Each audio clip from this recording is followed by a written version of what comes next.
Y'all never play Banjo-Kazooie?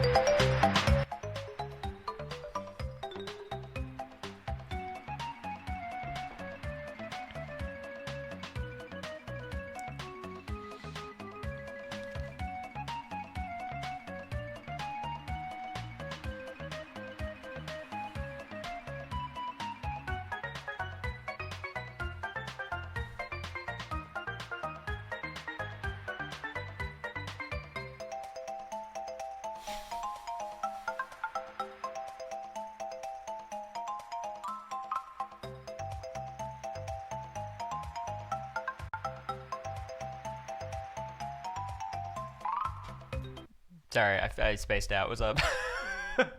What's going on? Sorry, I was thinking of jokes in my head. To be honest, I blacked out. I had no idea I was streaming. We're lucky I didn't do some crazy shit. Just start stripping. I was lost. Girl, I'm not even kidding. I was in a different dimension for a minute. What's up, y'all? You know, at first, I was not going to do this stream because I was like, oh, it's going to be so lame. Like, what if there's people on the cruise? And then they've already seen my jokes. Then I'm like, that's going to be 2 to 3 people max. You know, I shouldn't dictate a good, or, you know, rule out a good stream idea because of the 2 people who are going to be, you know, in these 2 spots at the same time. There's at least 20 seconds. Good. Steph, you're one of them. So my mom understands what it's like to have jokes at her expense told by me. She's been in the audience for some of said jokes. I said that her having me as a child was her version of splatter art. Didn't make that much sense, but you know, you can go with it. Zach's not going on the cruise. We tried to get him on, but they just refused. They said, I don't fuck with him. I said, I get it. What's up, Kate Bear? Thanks for the 18 months. Guys, I just found this out. This might surprise you. Like, this is news to me. Kate Bear is actually Caitlyn from BB15, who I wasn't a big fan of at the time, but, you know, it's nice to see her in chat. How are you, Caitlyn? Send me a DM after last stream. Might be 3. Don't sell yourself short. Oh, my God, no. It's all right. It's been a long time. I think people are, you know, for the most part, ready to move on. Is a preview for tonight's jokes. I have to remember that, like, I'm not necessarily worried about, like, offending anyone on the cruise. Like, it's comedy. Like, I'm not going to cross any lines, or if I do, I'm only going to cross them with people I'm fine with crossing them for. But, like, I can't say anything that, like, Brenchel would not like, you know, or people they like, you know? What's the context of this cruise? I'm glad you asked. So, about a year ago, almost a calendar year ago, they announced the Big Brother cruise was set to set sail this June, this coming June. And it includes a lot of Big Brother legends and newer players and everything in between, from Brendan and Rachel to Brittany Haynes and people from 25, me, America, Jag, Riley, Cameron, and from 26, I think it's just Quinn and Angela. So it's this whole, like, crew of people, and people are paying to go on a cruise. It's, like, Big Brother themed, and there's going to be stuff going on. And America and I were approached by Rachel Riley to do a comedy set with her and Brendan. But we haven't worked on anything yet. We've just kind of been brainstorming. So today I'm putting pen to paper and writing. Oh, shit, sign me up. You haven't seen the price. You might have a different opinion after seeing that. What's up, Ned? I feel like it's been a minute. How are you? Do you have a cam joke? I do. I don't know if I'll be able to say it. I think it's really funny. Or cruise line. I think it's Royal Caribbean. Utopia of the Seas. America's been hyping these jokes up. I hate when she does that. I hate when, like, jokes get hyped up. It's obviously very nice of her. But, like, then you got to meet that bar. Whereas, like, humor is best when it's kind of unexpected. Or kind of comes out of nowhere to some capacity. Thank you, Taylor Thought. Has that always been your name? It has, I'm pretty sure. Maybe Taylor T. Hot, I would hope. And then Carry Me Away, 27. Thank you. Appreciate it. Does it still feel weird talking to Brenchel? To be honest, no. Like, I get why it would be, right? Like, these are people I watched growing up. But I guess I've just been in the mix for too long where, like, it doesn't feel as weird. Maybe it helps having my brother be on Survivor before all of this, but I don't think that has much of an effect. Is it going to be a cruise full of a bunch of BB nerds, or is it just a gimmick to sell tickets? are these different things? Like, can't it be both? Like, I will say, so the Big Brother part of the cruise is kind of separate. Like, it's a massive cruise ship with thousands of people, presumably, and the cruise accounts for like a few hundred or something. Is my understanding of it. So like, yeah, if that kind of answers your question, but like, I mean, it's obviously a gimmick to sell tickets. Like, this is a for-profit event. I'm getting paid, but not nearly as much as I assume the person running it, or Royal Caribbean for that matter. I was on the Traders Cruise at the end of April and it was amazing. I'm glad to hear it. Look, I don't like shitting on the cruise. I think it's going to be fun. I think if you signed up, you're going to have a great time. I'm going to have a great time. I just think you see these kinds of things pop up in the reality TV space sometimes, and I think it's very healthy to have some skepticism. But yeah, everyone I've heard who's gone on it had a lot of fun. And it's not like it's the Big Brother boat, if that makes sense. Like, this is a cruise ship that would be sailing anyways, so it's going to be like a a well-equipped, nice cruise ship. So it's not a scam in that capacity. Maybe you could say, like, hey, we're paying a lot of fucking money for this. That's its own thing, but, like, the cruise will set sail, and it will happen, and it'll be a good time, Just a quick little announcement before we dive into the comedy set.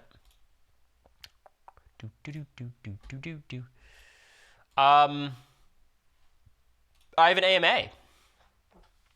I think it's about time with how kind of incorporated the Reddit has been on this stream. It just gives us topics to talk about. I'm also doing an AMA for r/Everhood and MTV I'm kidding. But yeah, that'll be fun. I mean, if you guys want to ask questions, go for it. I know Giesling Traders is gonna, lose it.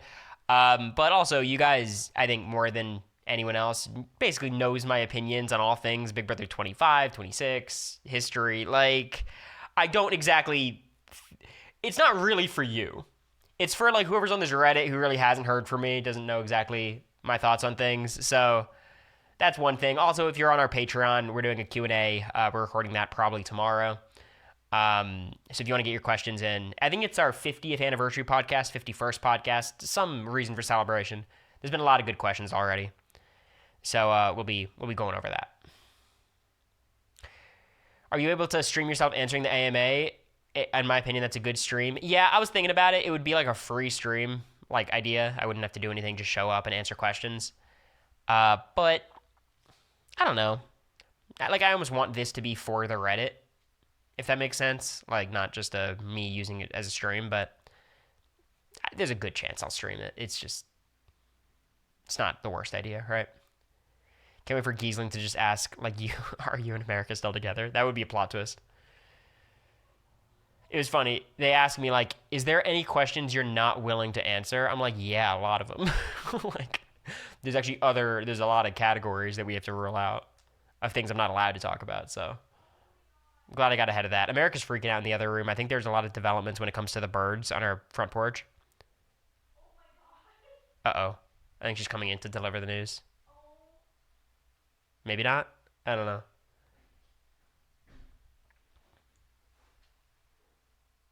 America! They can see you, by the way. Oh my god. What happened? It just clipped off and it fell. No. He, like, swooped down at the end. It just fell. She says the bird tried to fly out and fell to the bottom. What's Everhood? One of my favorite games ever. One of my favorite indie games. Nah, I'm sure the bird's fine. And also, America's talked a big game about, like, kicking the birds out of the nest and reclaiming her porch. And the second the bird leaves, she's like, oh, what a bird. So, look, again, not to put her on blast, right, but I think that is somewhat notable. So yeah, we're doing the AMA on Tuesday. Should be fun. I'm going to Durham in a few days to visit my friend Gooboy. While America has some friends come over, it just creates more space in the apartment, and I don't want to... The stuff they want to do is probably not stuff I want to do, so I'll give them that space. So yeah, I'll be streaming in Durham, though. I'll be able to. So it's not going to be much of a difference for you guys, except for perhaps a little change of scenery. Anyways, are you guys ready to talk some comedy? I've been to Durham twice now. Once to visit Duke and once to visit Goo Boy. Do you drive that in one day? Probably. Depends on what time I leave, but you could always book a hotel the day of. It's like $80. It's fine. Okay, taking your golf clubs, of course. Whenever I hang out with Goo Boy, we got to golf. Okay. So here we go. I'll zoom for you guys. Well, we'll make this all bold. Times New Roman 12. I'm actually not going to make it bold because that's going to throw off my spacing. Double spaced for sure. So what we were told is it's about like a 20-minute block that me and America have to fill. We were given the option to like stand up there with Brenchel and do it or kind of have our own thing. We decided to kind of do our own thing just because it'll be easier to plan instead of like me, Brendan, Rachel, and America having to like know how to play off of each other and space out our jokes and all that kind of thing. Like, I think that was a good idea. So it's going to be like a 20-minute block. In my experience, writing speeches, if I'm trying to fill 10 minutes, that's usually like 4 pages double spaced. The fact that it's all jokes means it's going to be like shorter than that. Just that's kind of how it works. There's going to be more pauses, for comedic effect and maybe, pausing for laughter, and just the overall like flow of the speech is going to be a little bit slower. I know you guys haven't seen me in this element before, but I think this is where I'm most comfortable. I really enjoy writing, not necessarily comedy, but just writing in general. What I like more is like writing about a serious topic and then injecting comedy in there, whereas like this is literally fucking stand-up. But it's fine. Wondering if I should watch this or save it so I don't spoil myself. I don't know. I think it'll be fine. Like, you'll still be able to hear Brenchel's jokes for the first time. Okay. So these are the jokes I have so far. And I need to figure out how to put them in like a story frame where like a joke flows into another joke instead of just having like 9 different punchlines. So I think this joke is the first one I start with. So basically the bit here, and I'm going to need you guys to help me with some research. I'm going to list... Okay, so... hello, everyone. It is such an honor. I'm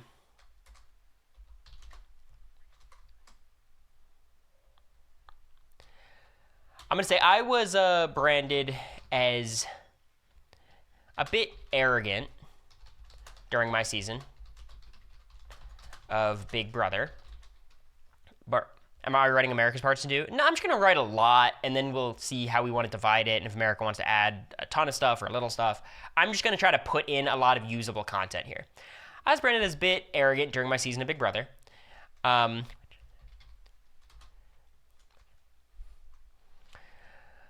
Which...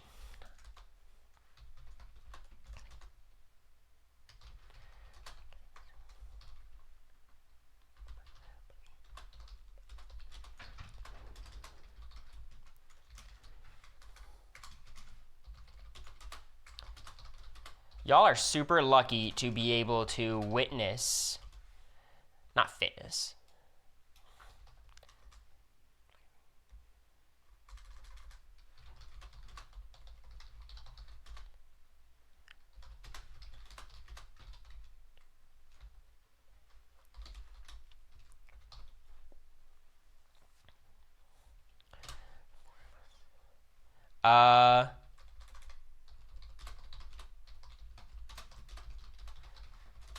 Okay, so here's the punchline, right?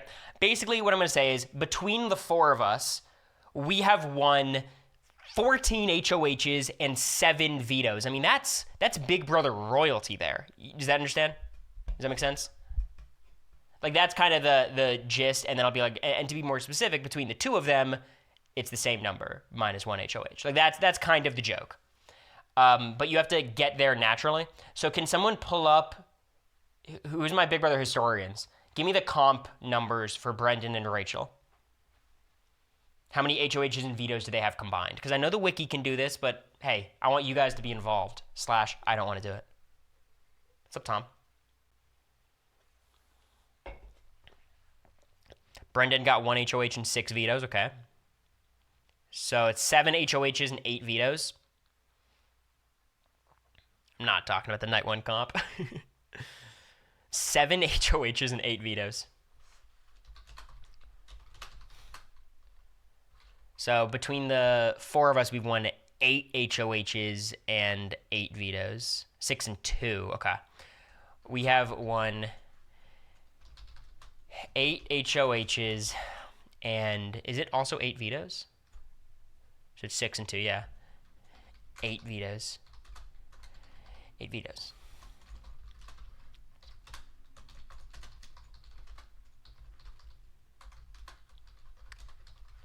So I do a lot of this in my writing where I write it in an extremely casual way, but it's because it's conversational. You don't want to sound like you're performing at the audience, more so you're like talking to the audience in what happens to be like an eloquent conversational way, right?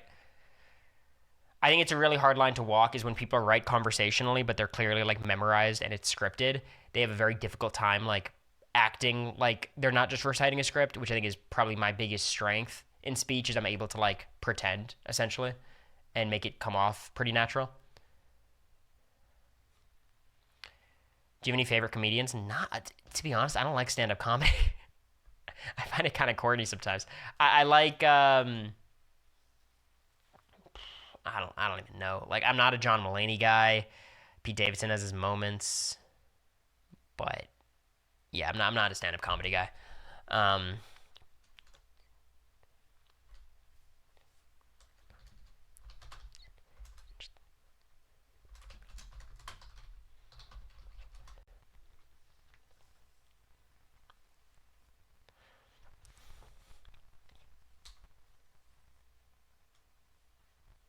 Try to think about how I'm going to deliver the second half of this punchline. We have 8 HOHs and 8 vetoes. That's Big Brother royalty type stuff.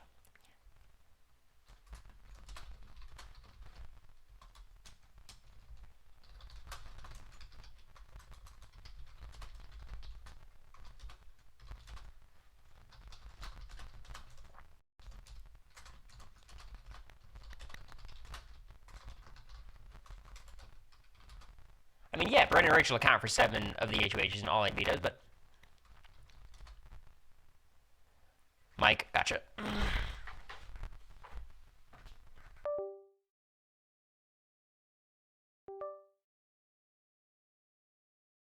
Or is that cheating? I think less important than it being cheating, it's just unfunny. I don't think they could do it.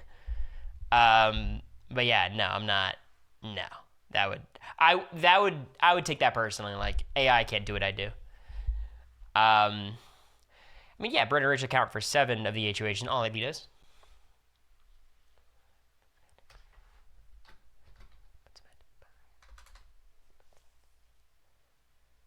Hmm.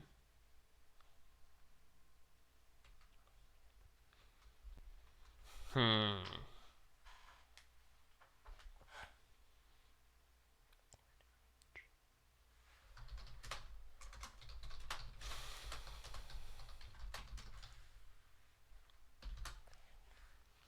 I don't know. I don't know if I love this ending, but it's fine. Like, it's not really a second punchline.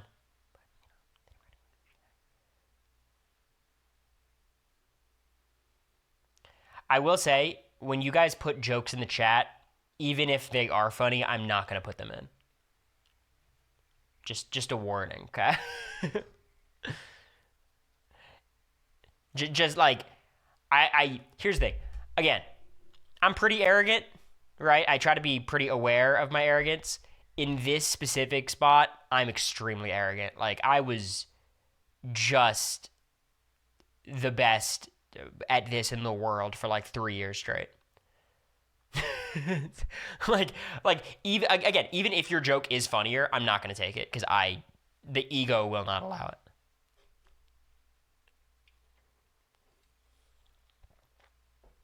In the world, at least in the United States, right? I don't think original oratory, informative speaking existed in, other countries. I'm sure they have their forms of speech competitions. No, I'll say world. Who's better than me? Let's be real. There's no way there's some kid in like Vietnam who has better jokes than me. I don't believe it. Sorry. The only person who I could even consider to fill that role is Bowie Jane. But again, she's not in the U.S., so. I swear, if Brendan and Rachel drop me for that Vietnamese kid, I'm going to be furious. I love Cory level arrogance. Yeah, you know what? Everyone else does too. I've never received negative feedback about that, especially online after being on national TV. Did Bowie move back? No, but, you know, she's Australian to the core. Are you reading off this during your thing, or is this just for you to rehearse? Oh, no, you're not reading. I might have bullet points, like flashcards and stuff. Maybe I'll keep my script around, but I was used to memorizing 4 pages of content.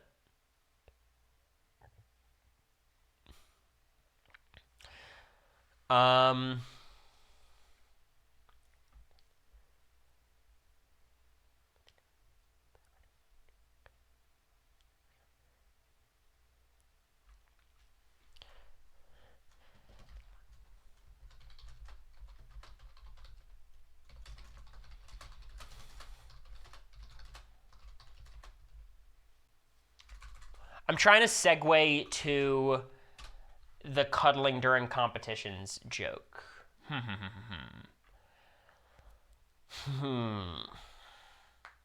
Mic settings might be messed up. Can't hear when you're speaking quietly. I might be muttering under my breath. It might not be like a mic-ishy thing. I'll turn the gain up a bit, but... I guess Big Brother Royalty type stuff. I mean, yeah, Brendan and Rachel account for 7 of the HOHs and all 8 vetoes, but they never had to go against Jag.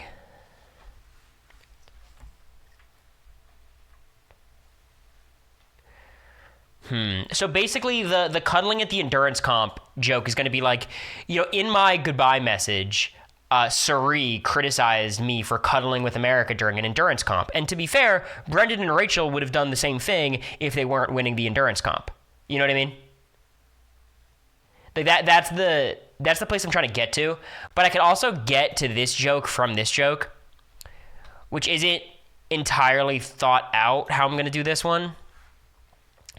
The goodbye messages at the funeral is essentially being like, I just think it's a funny visual to be like, if I die, I don't want a normal service. I just want goodbye messages. I think that's like a funny bit, but there's no actual joke there. I'll go through these jokes pretty quickly because these are pretty funny.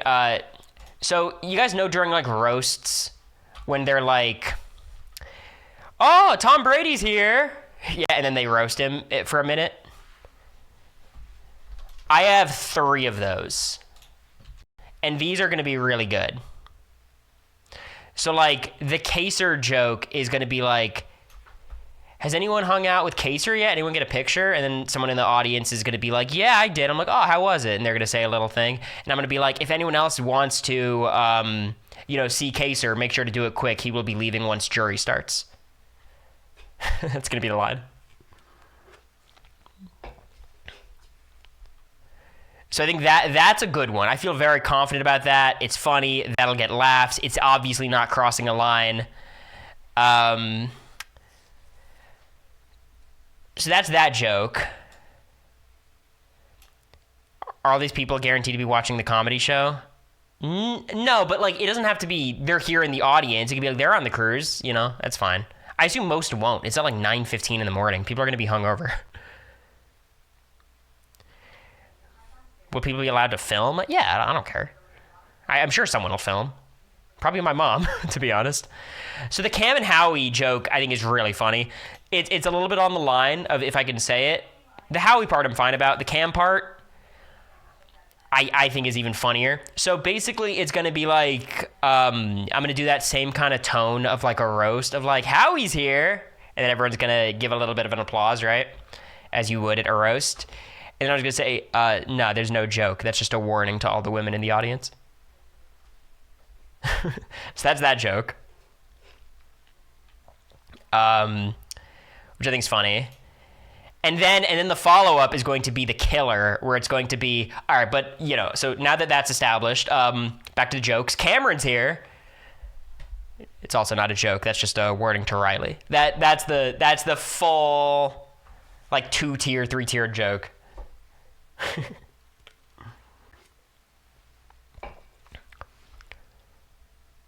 Right.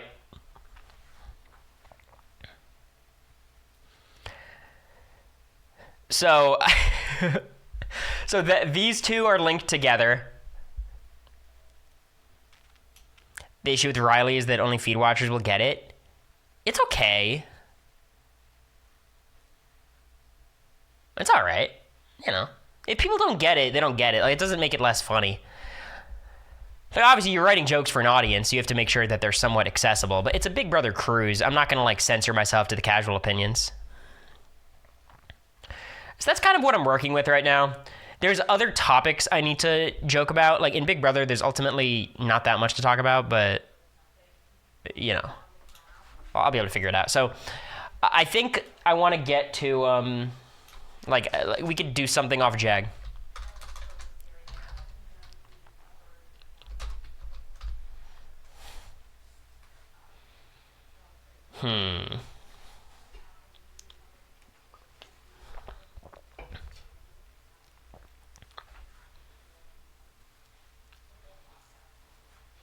How do I do this?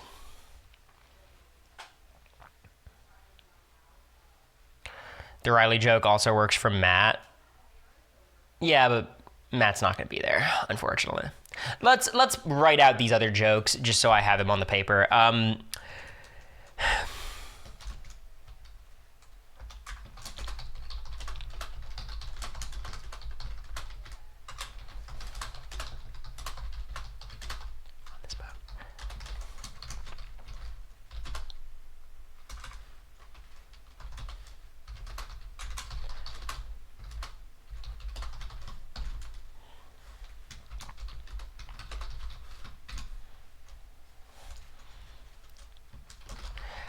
I script everything, by the way.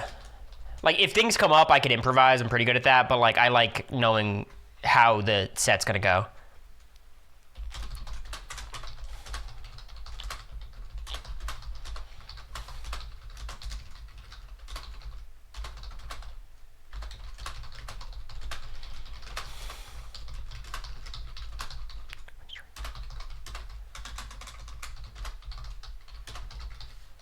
Okay.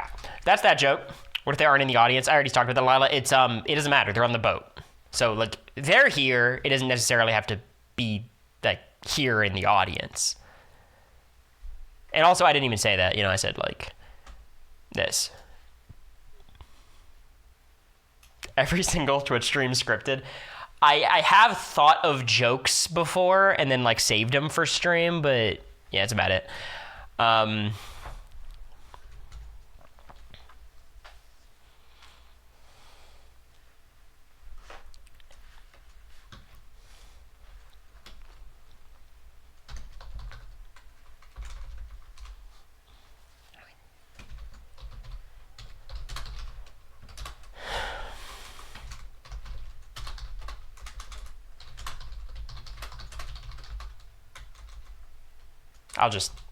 I don't need to, and I'll be able to remember this.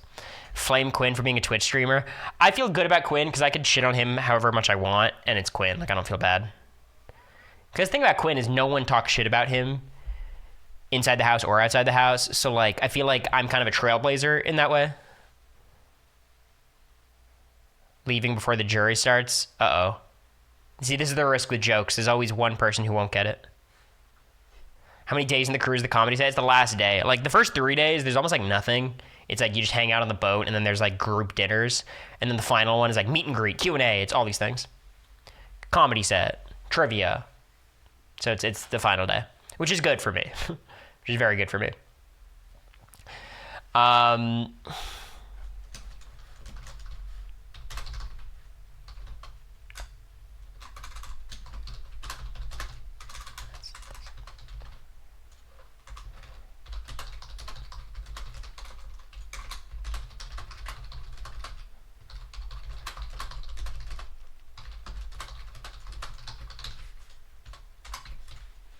I'll do Hurricane Howie.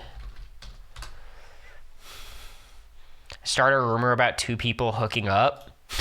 I don't think you understand the spirit of the comedy set, Lila.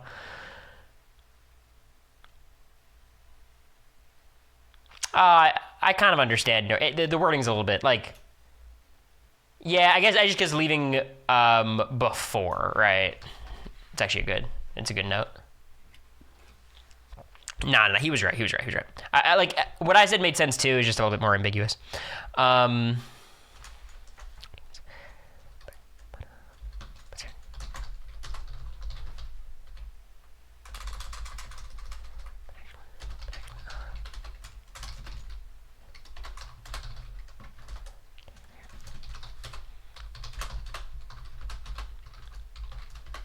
okay. So this is a good start, I think. Hurricane Howie's here. Oh, there's no joke. There's just a warning to all the women in the audience. But actually, Cam is here. That one's just a warning to Riley. Pretty good. Again, I kind of need like a lot of these pages. Can I make it back to like pages aesthetic?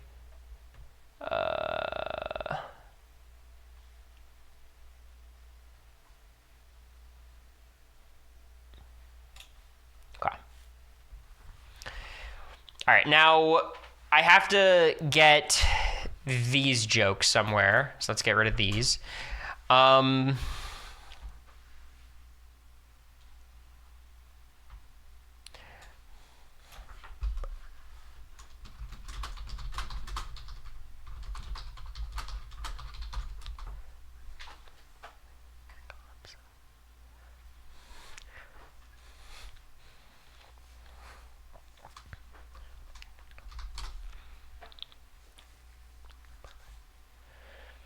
Cam's gonna storm out of there. I just hope his like family's not watching.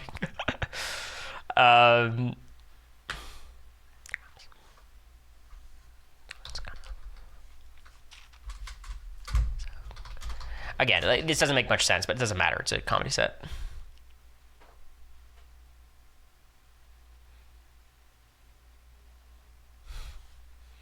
Yeah, it's the gist of it, Lila. America, Cory, Riley, Cam, and Jag. Is that it? Riley, Cam, Jag, Americory. Yeah, I think so. Yeah, I think that's it.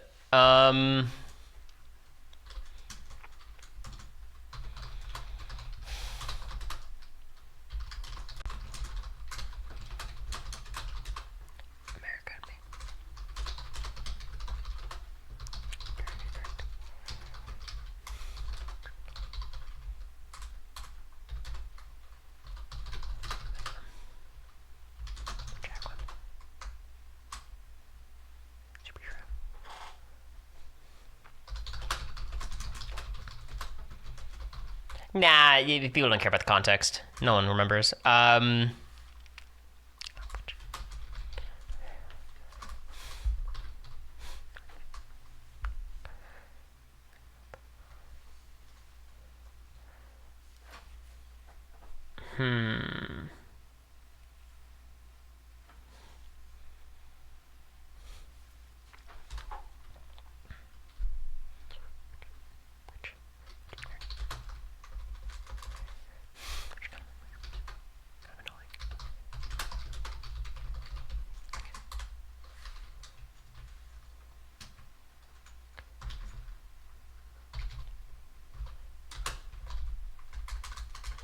I'll gesture towards them.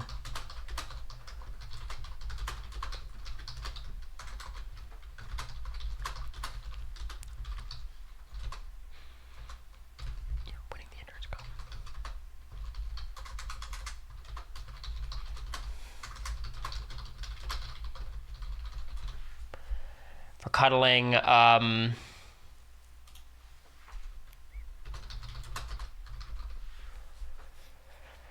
Cory ASMR YouTube, it's what I do. I mean, this is my process. I just decided I'd stream it because maybe I would get some ideas and I'd be able to like, because it feels like a homework assignment. So at least now I'm getting something out of it. America, is the bird dead? Did you get this confirmation? What's happening? Now that you're in chat. They're fine. They took off, but it was so scary. Amazing.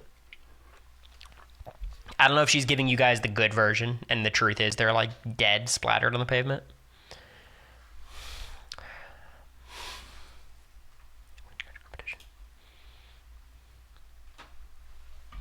He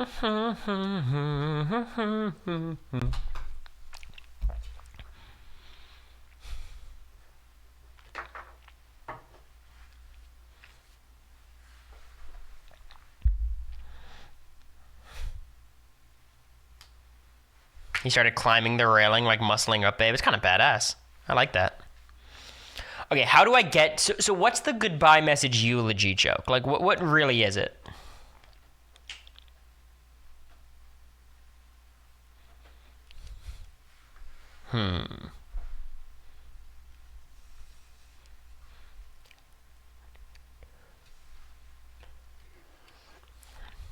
Could that be a closing joke? Yeah, sure. I just want to get them all on the paper so I kind of know where I'm at. What are Big Brother things to joke about? There's obviously Zingbot is a classic one.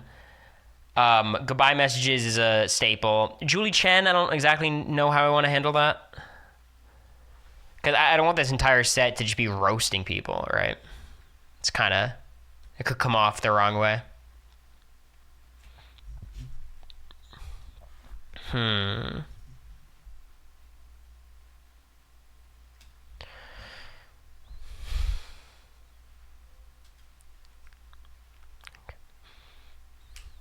Pawn, slop, have-nots, yeah.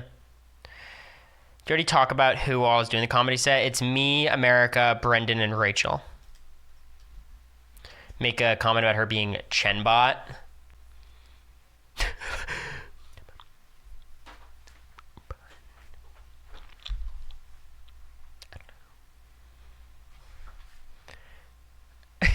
So the Chenbot joke would be like, you know, like people always joke about Julie Chen being a robot, but I actually believe it.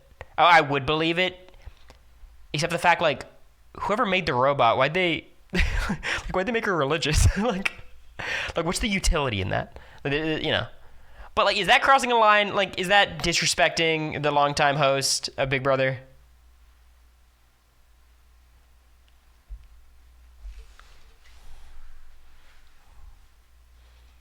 A robot would actually know what's going on in the house? That's rude. Don't do that. Yeah, I don't think so. She's not on the ship. She doesn't know my name, probably, so... Some might be offended. It's probably going to be a lot of very religious people on the boat. It's a lot of casuals, right? Which is like Midwestern or like Southern white women, frankly. Which is a religious demographic, for sure.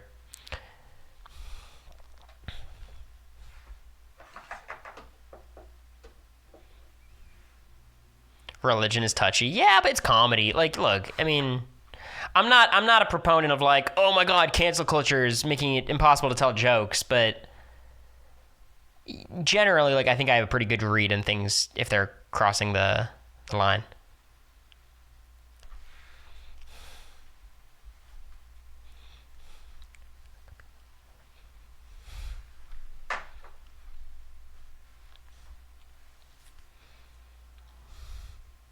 Danielle was going to be there too. Is Danielle religious?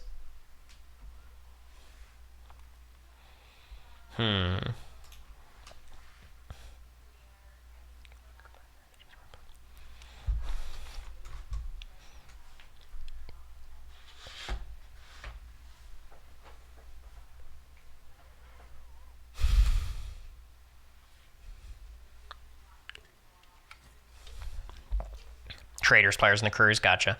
I'm thinking if there's like a blue goodbye message joke, but like I just don't. I have to keep in mind, like, I need my jokes to be so unbelievably general because people like don't understand. Like, even like blues goodbye messages to us were very memorable, but like to the average person, do they even fucking remember any of this? Probably not, right?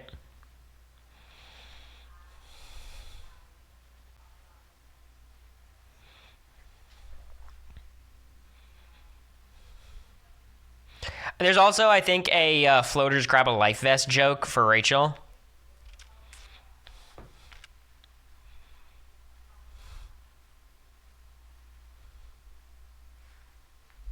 Catchphrase she makes at the end of the show, love one another. Yeah, something like that. Okay, let's break this up. So,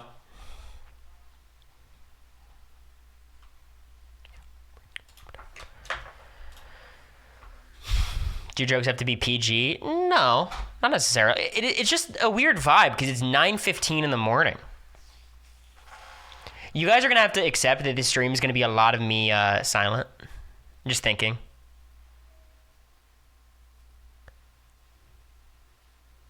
Yeah, like, it's weird. Like, you'd think the cruise people would be, like, locked in, but I think it's, like, the super fans on Twitter who watch everything probably can't afford to go on the cruise. Like, I wouldn't be able to afford to go on it, really, if I wasn't, being paid to do it. They set you up at that time. That's whatever. Hopefully, because I know America's going to be super nervous. Hopefully, like, waking up early, she'll be in a bit of a daze.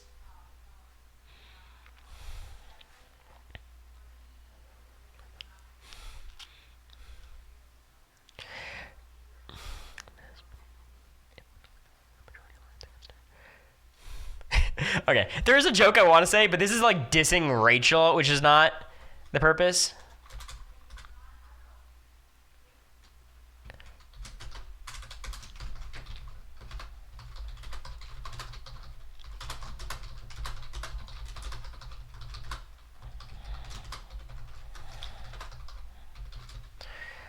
Because we're on a boat, I wanted to make a floater's grab a life chest.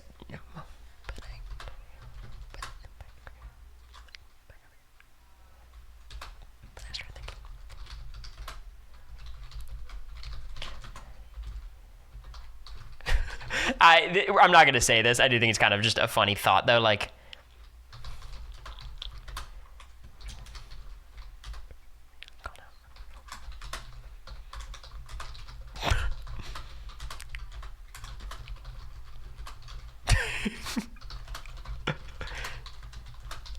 like, how do I say this? Like, basically, when she says floaters grab a life vest, they weren't floaters. They were all in an alliance targeting her, and she just didn't know the house dynamics. Like, I think that's funny. But again, like, it's kind of a diss, and it's a little bit in the weeds. Polyester hair bitch. That'd be kind of crazy.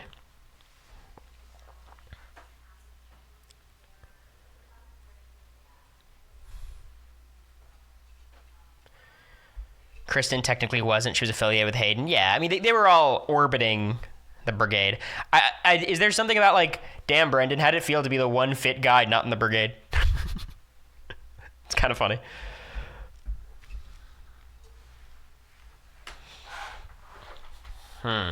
We both played with Surrey. There might be something there.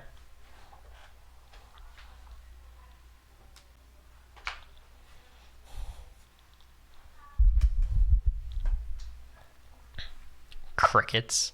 Never say crickets in response to one of my jokes. Why was she giving them heads up and advice to get a life vest? That's a good question.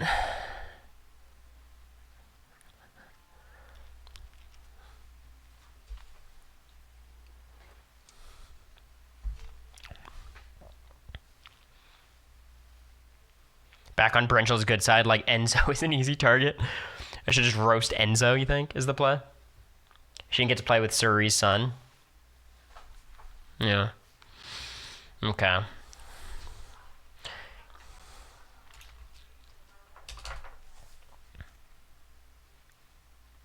Is Jared going to be there? Nah. Jared nor Surrey will be there.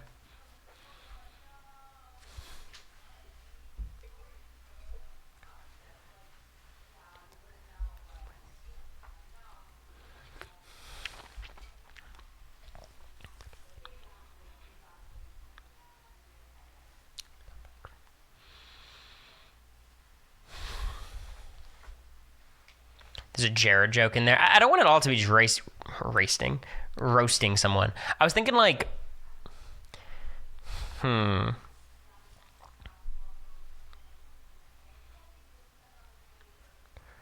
Christmas broken leg.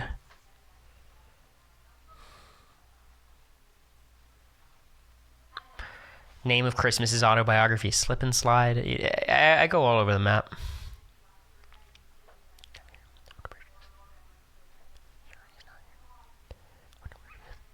What do you guys think about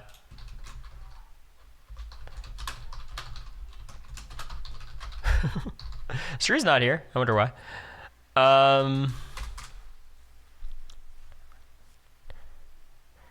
Do Rachel versus America and Cory versus Brendan fight to see who's the superior showmance? Lila, you're not describing jokes.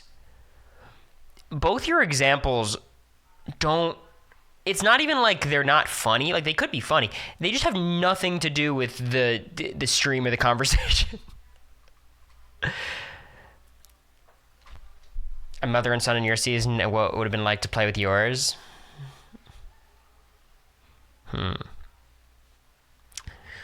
Maybe. Something there. I don't know if this makes for a good stream idea. This might just be I stay on for another 15 minutes and then stand here and write the comedy set without you guys.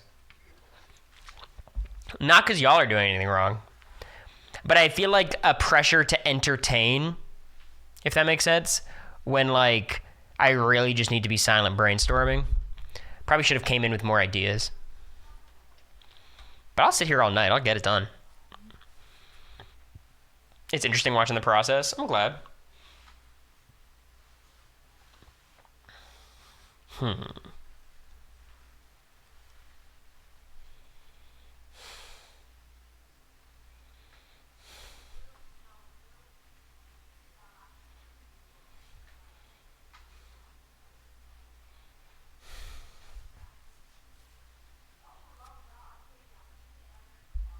PowerPoint ranking the jokes. I think we're a bit too deep in the weeds of a Cory stream. Roast Jag. I mean, Jag's easy to roast just because, like, he won. You know what I mean? So he's, like, a very easy target. Yeah, the Floaters Have a Life Fest has to happen at some point.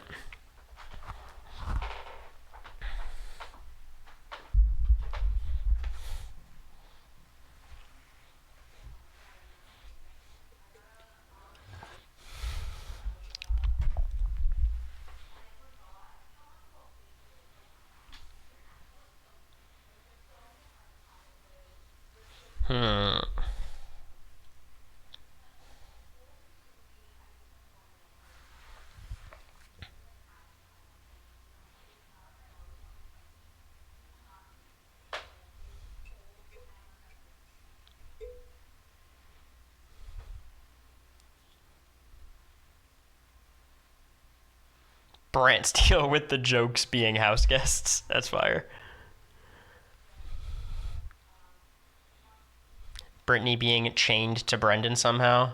That's again, it's just a little... I guess you could, like, have a line reminding people of, like, remember in season 12 when... End the stream with some big D attempts? Nah, because the thing is, I have to recreate it every time, and it takes, like, 30 minutes.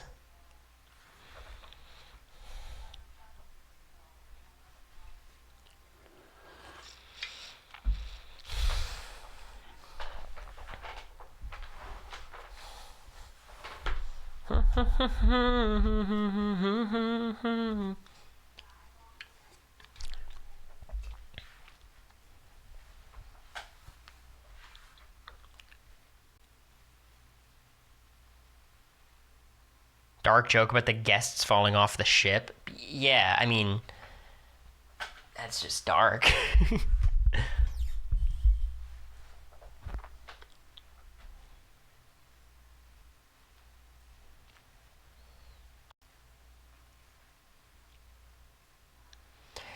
It doesn't have to be BB12 specific. It's more so like just general Big Brother jokes to talk about. Brendan and Rachel made Final 3 on the Amazing Race twice. I couldn't even make the Final 13 joke. It's not bad. Again, it's like, I don't know if I can talk about that really. You know, like I feel like it's a little bit off limits. Maybe not. It's a cruise.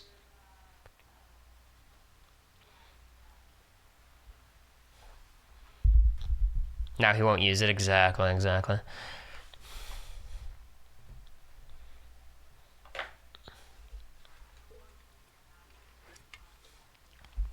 Are all the jokes going to be Big Brother related? Yeah, it has to be. I mean, it's a Big Brother event, right?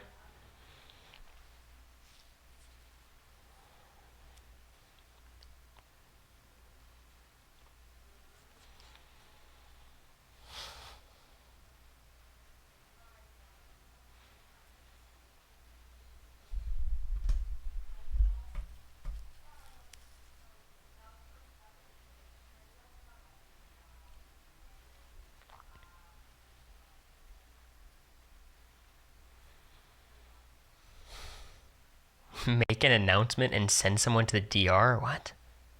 Is America saying stuff too? Yeah, of course. I mean, I'm just getting words on paper. I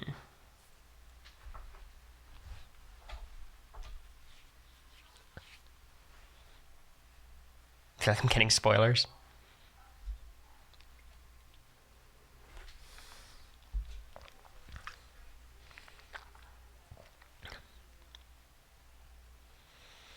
I'm getting annoyed. I'm having so much trouble focusing because I have to split my attention.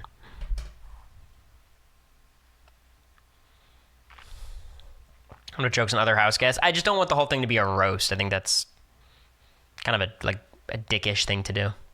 Unreliable's joke wasn't even on the show.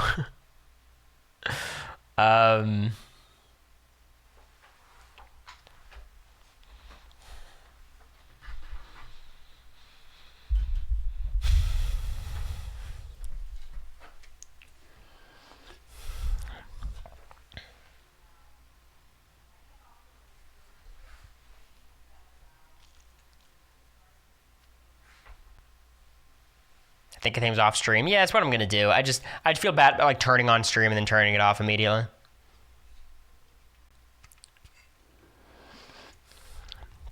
You could always roast yourself somewhere too. Yeah. No, it's just hard to think of any of them in this setting. Oh, Tev, musical chairs, something with that. Like, I mean, these are all fine ideas in terms of like just Big Brother style things, but basically you're just giving me a subject matter and it's like, all right, from there you have to think.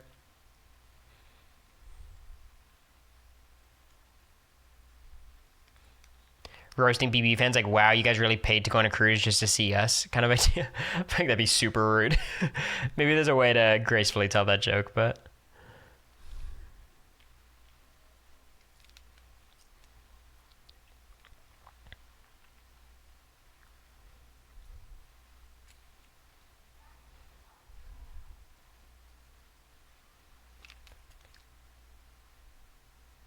Janelle harming James and Otev.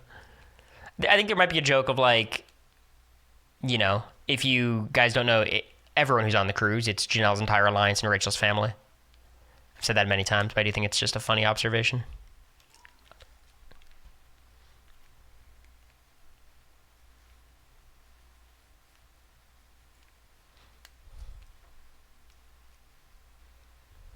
Roast the fans. I think they'll laugh. I mean, there's a pressure, I think, for them to laugh, just in general. Let me go to the Reddit and see if there's anything to discuss before I end stream, just to give you guys something. Because I don't want to just sit here and give a shitty stream. I think it's a little bit lame.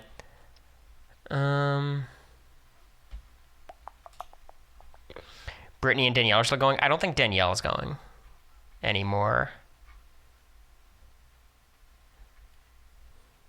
Danielle Reyes is a bad player is a post on the Reddit. That's a big take. Let me talk about this.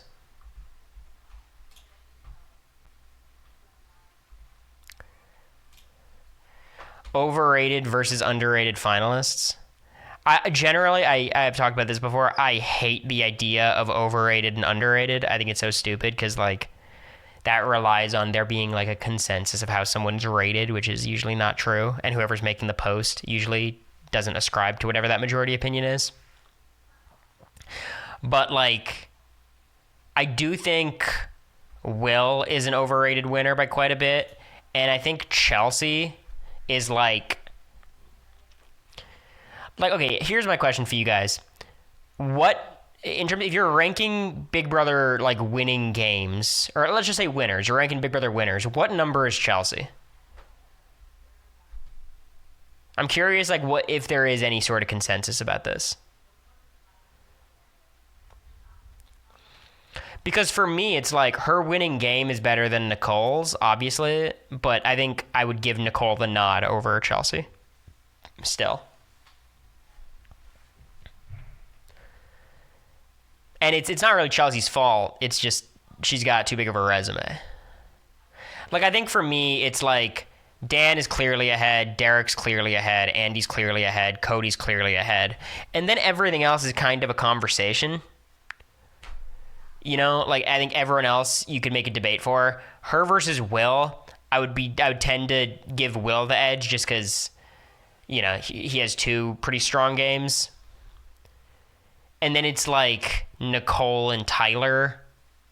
And I think you'd give her the nod over Tyler, but like, is Chelsea's game better than Tyler's in BB20? I don't even know. But like Tyler's second appearance doesn't really help his case. I wouldn't put Cody ahead because it's second time playing. I think that's so silly. Like, if Chelsea came back and played Cody's second place game, that would vault her into like legend status, you know? I think Cody is one of the most underrated winners, for sure. I think she's somewhere between 6 and 10. I think that's like a fair place to put her. So I don't know if that would be like is she overrated? I don't know. I also think, like, it's just hard with BB26 because you have, like, T-Core, Chemo, Rubina, and I just don't know how much credit to give Chelsea for her role in, like, assuaging them, getting them to her side. I just don't know how to do that. Like, you don't hold it against her, obviously, but, like, I would have so much more faith in other players before Chelsea because some things it felt like fell into her lap. And then other things she was very active in making happen herself, you know?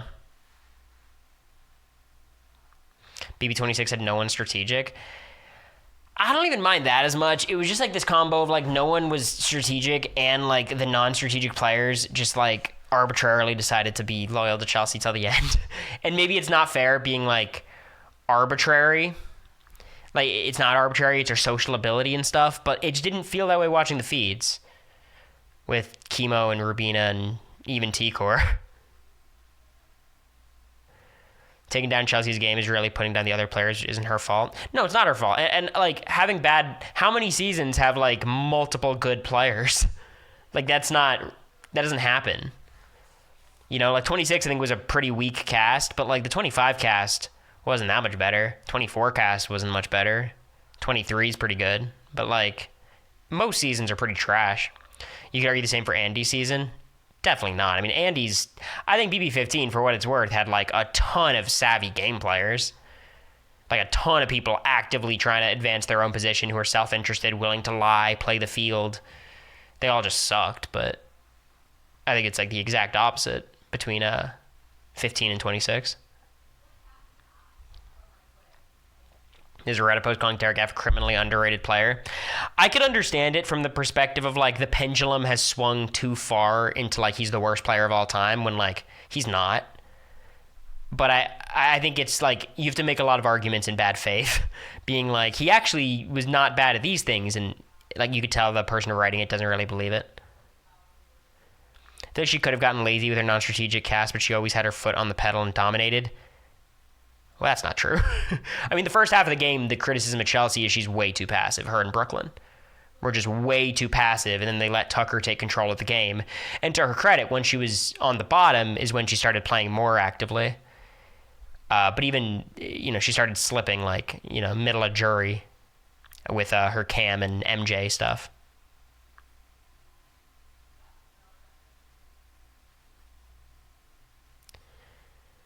I think part of Big D's perception is I think he might be one of Terran's least liked players ever. I believe he gave him the first ever hero on the stock watch. I do think Terran plays a very pivotal role in Big Brother discourse, especially on Reddit. Like, I do question how many people watch the feeds versus just listen to the live feed updates. It's not a criticism. I've done that several times. More often than not, even.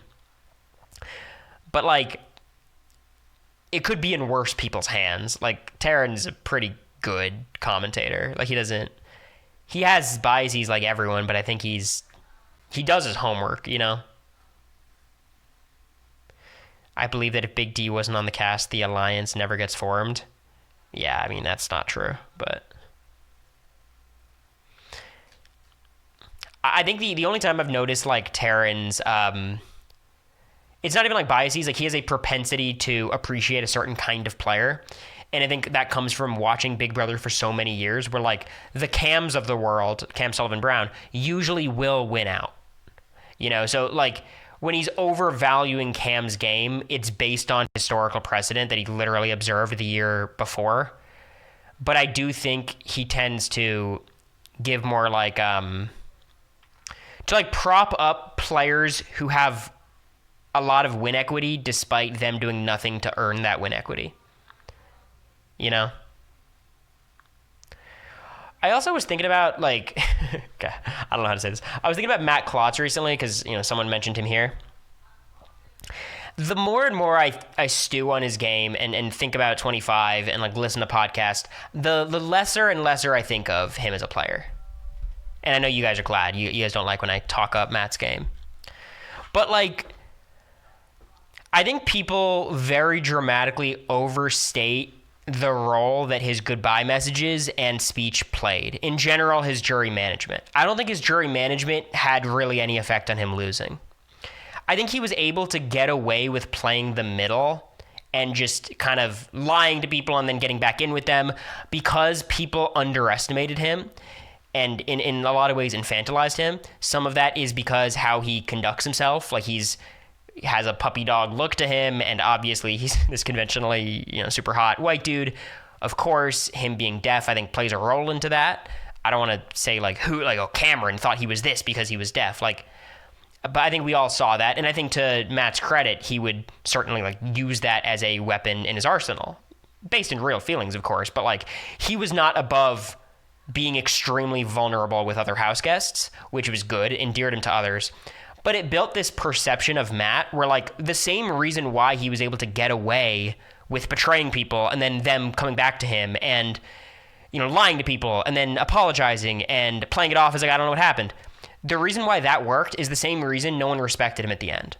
Except for me, basically. You know what I mean?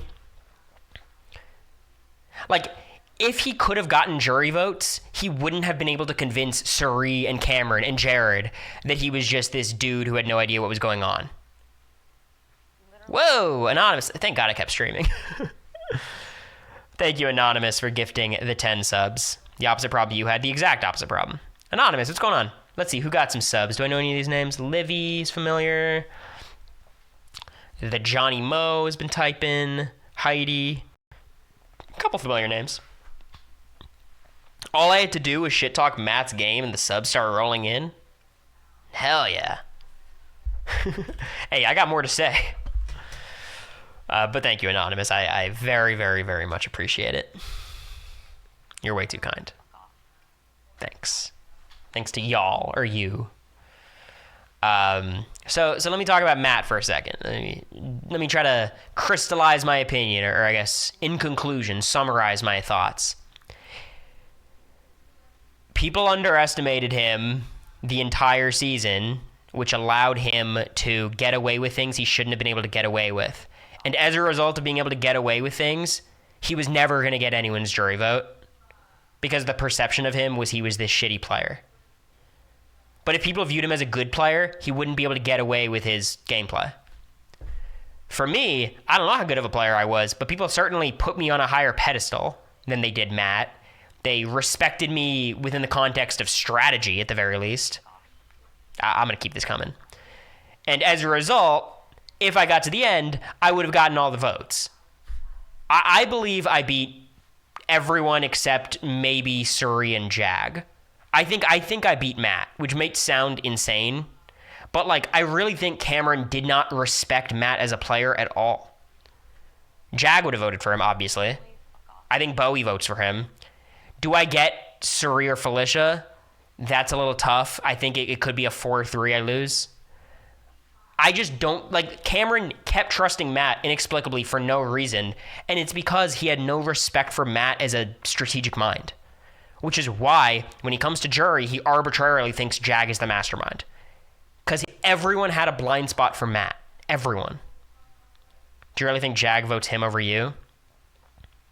It depends on how it plays out, for sure. If Matt betrays Jag, Jag wouldn't feel any loyalty towards Matt. But I think it'd be fair to assume, if we're just averaging all the possible outcomes, you'd think Jag would vote Matt. You get America, Cam, and maybe Blue. Yeah, I mean, when you list the names, here's the thing. I guess here's my thing.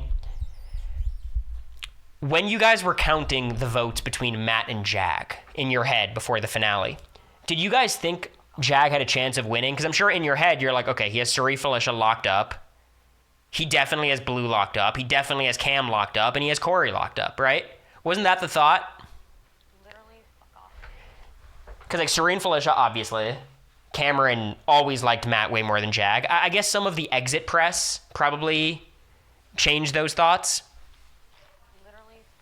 But, like, the perception of Matt in the game versus perception of Matt out of the game, it's just different. Cam said somewhere he'd vote for Jag. Yeah, once Cam's exit press comes out, I think that changes things. But I think in the house, when it was a discussion, everyone thought Matt beats Jag easily. Your Matt opinions know it ever. I was right, though, right? But that's also why Matt's voodoo worked on me, like, less than others. It still worked on me to a certain degree because he's a good liar. But I didn't ever think Matt was not capable of strategic thought. I thought he was better than Jag the whole game until the very end, you know? But he is a good liar. Like, I'll give him that. Remember you saying Matt's the best player or something, so we thought you would influence the jury? Who was I going to influence, y'all? Who was I about to influence? Who, outside of America, I guess, but you guys have seen me try to convince America of things. That doesn't work. Like, you think Suri's listening to me? You think Cam's listening to me? Felicia? Blue? I think Blue would be my best bet. I guess Jag or Bowie, but Bowie makes her own choices, and I think Jag might be the only one. But I guess I was trying to convince, like, why I'd vote for Matt over Jag, so. Did anyone in the jury consider that Jag technically got evicted? Of course it was discussed. It's just like, first of all, you could spin that as he saved himself, whatever. But also, like, there's a lot of game to evaluate after he's evicted. I always found that so reductive and arbitrary as an argument. It's like, that is a point against him. It's a huge mark against him. But it's not, I hate when people just, like, off principle make decisions. What's up, D-My? I am doing well, thank you.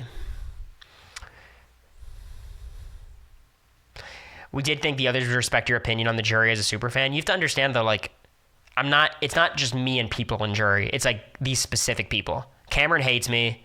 Blue and I got along really well, but Blue doesn't care about the game. Suri's not going to let anyone sway her thoughts. Felicia won't. If I tell her to vote this way, she'll vote the other way. I just get very frustrated when people are like, oh, so okay, here's the thing. If it's Jag against Bowie in the final two, these same people would say they'd vote for Bowie, which is ridiculous. And that's when I know, like, oh, these people have no credibility. Jag versus Felicia, you vote for Felicia. Like, if that's your opinion, at least just stand by it. But, like, I think that would be ridiculous.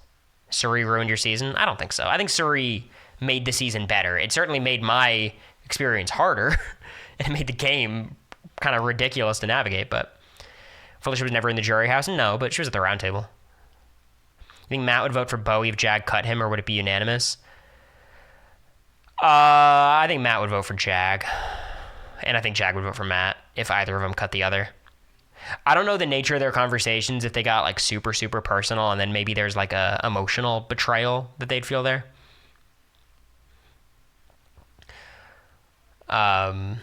But yeah.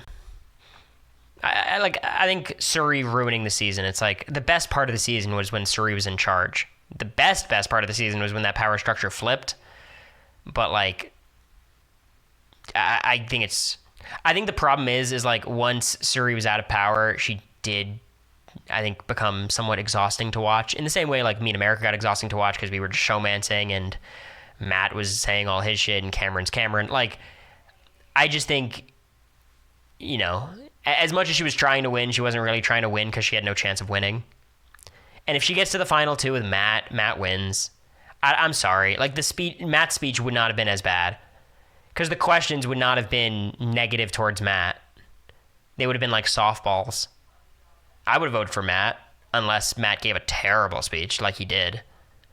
But, like, the reason Matt's speech was terrible was because we were propping Jag up with questions and then giving Matt clear indications we weren't voting for him.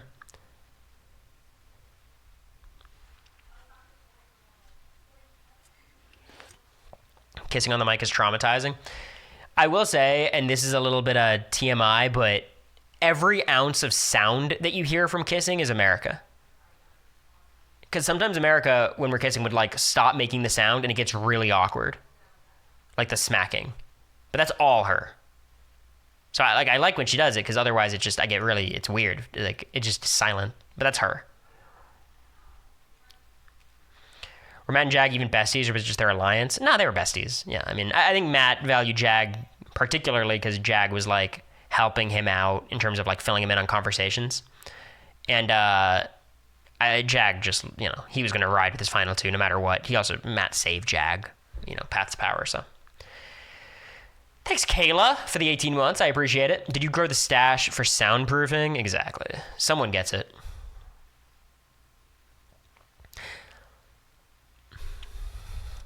I get very frustrated listening to like Big Brother 25 commentary, especially when it comes to Suri and Jag, and like, oh my God, they were isolating Suri and the Felicia thing. I understand that was unnecessary at the Final Four. That's ridiculous. When it was like, oh, Suri hated Jag.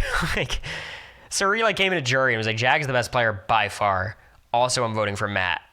Like that always just frustrated me because I don't know what was. I think that was just like a misconception. Because obviously I think people were predisposed to liking Suri.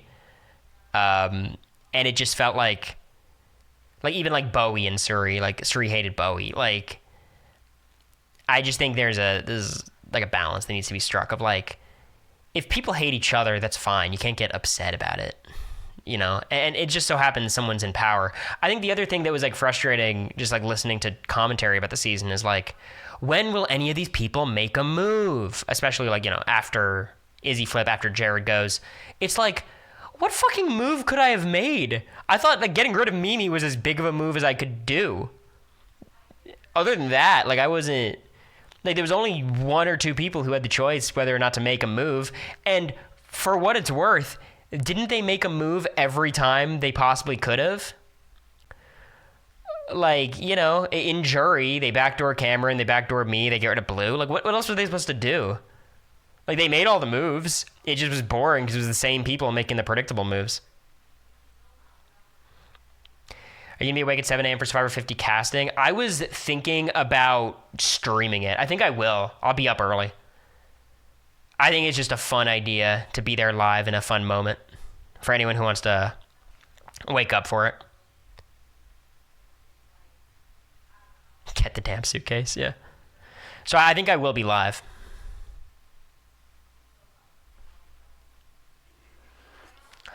Thoughts on your Genius Game recap episode with Christian coming out the same day as Survivor 50 cast reveal? I don't know. Hope you like the episode. What do you want? But yeah, I'll wake up. I think it'll be fun.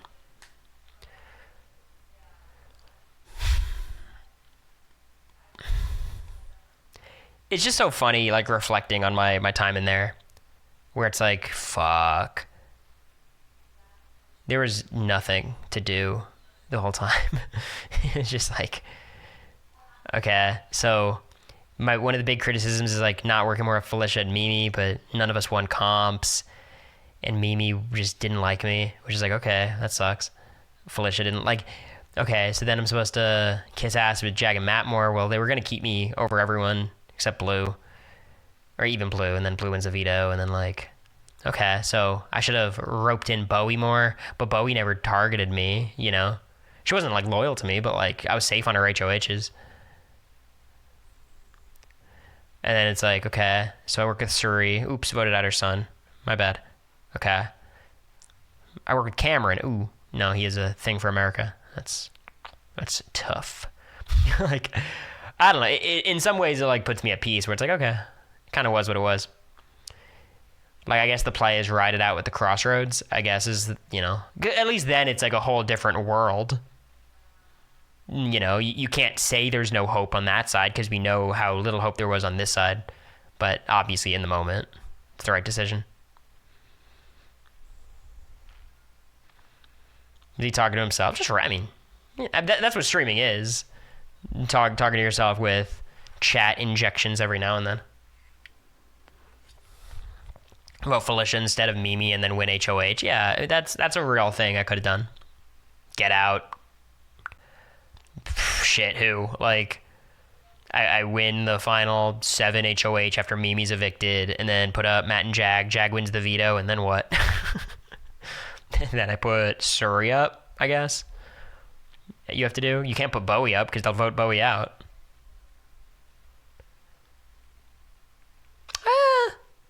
If you put up Bowie, Suri and Felicia would vote to keep Matt. But then, like, America and Jag would probably... No, Jag would keep Matt. Yeah, no, it would have to be Suri to go on the block to make Felicia vote out Matt. But I don't even know if Felicia would have. I literally think I would have won HOH and, like, had Suri evicted on my HOH and lost anyways. It's kind of funny. Matt and Jag veto winnability makes them untouchable in an endgame. Y'all weren't ready for the Cory Invisible HOH nominates Matt and Jag and they both come off the block with Jag and Blue's vetoes. That would have been like the perfect encapsulation of Big Brother 25. Cory somehow against all odds wins BB Comics, nominates Jag and Matt. Jag wins the endurance comp and then Blue chooses to save Matt for no reason. And I have to put up like Suri and Felicia. That would have been pretty good. Who would your replacement noms be? The replacement nom would always have to be Suri, because you need to give Blue and Felicia a reason to not keep Matt. And they would have voted to keep Suri. But I'm also not, like, okay, if Suri's on the block against Matt, is she advocating for Matt to stay? Are we certain? Like, let's just think about it, you know? If it's Suri and Matt on the block, is Suri advocating for herself to be evicted? Maybe. Didn't you say you'd put America on the block? No, but before we had results revealed, I was having all these theories, but there's no sense in putting America on the block. It wouldn't have happened. Knowing there was going to be a veto twist, I think you'd have to put up like Blue and Felicia, and then if the vetoes worked out the same way, backdoor Jagger Matt. Because we also didn't know that everyone got to play in the veto, so there was like still a benefit to backdooring Jagger Matt. Why doesn't BB do like puzzle type vetoes near the end game? They do. They just make the puzzles like moderately physical. Would you have told everyone you were the invisible HOH like Jag? No. I would have told America. Basically, the play for everyone in that like last few weeks is like if you get an HOH, you have to somehow target Matt and Jag while retaining Bowie or winning Bowie back. So you'd have to create some lie about, like, Jag told me to nominate you, Bowie, and Blue to get out the strong competitors. That's fucked up. I would never do that to you, and then go from there. Oh, no. I was trying to write the comedy set on the cruise, babe, but I just couldn't. I was too, like... It's so hard writing when you know people are, like, watching over your shoulder. Which I could have anticipated, but I didn't. He's talking about BB25 again? I'm trying to get back in the mode, because I'm going to do this AMA. So I got to make sure I'm fresh on all my BB25 takes, because these are going to be immortalized into the Reddit. If Bowie isn't with Matt and Jag, doesn't she put them both up and one goes home? I guess. I mean, you're like, if this person was different, would they have done this different thing? It's like, yeah, maybe. I'm concerned that some of the comp problems only appeared fixed because MJ and Chelsea were so athletic. Comps didn't get meaningfully more equitable. Some of them did. Like, they did a lot better with the double eviction veto. That was good. But, like, MJ and Chelsea traded the last 5 HOHs, and they won every veto except for, like, one that Leo won.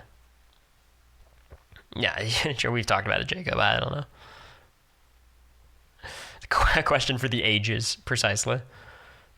I think what's even more disrespectful was, like, they did, like, 4 physical HOHs in a row. And you know the saddest part? Like,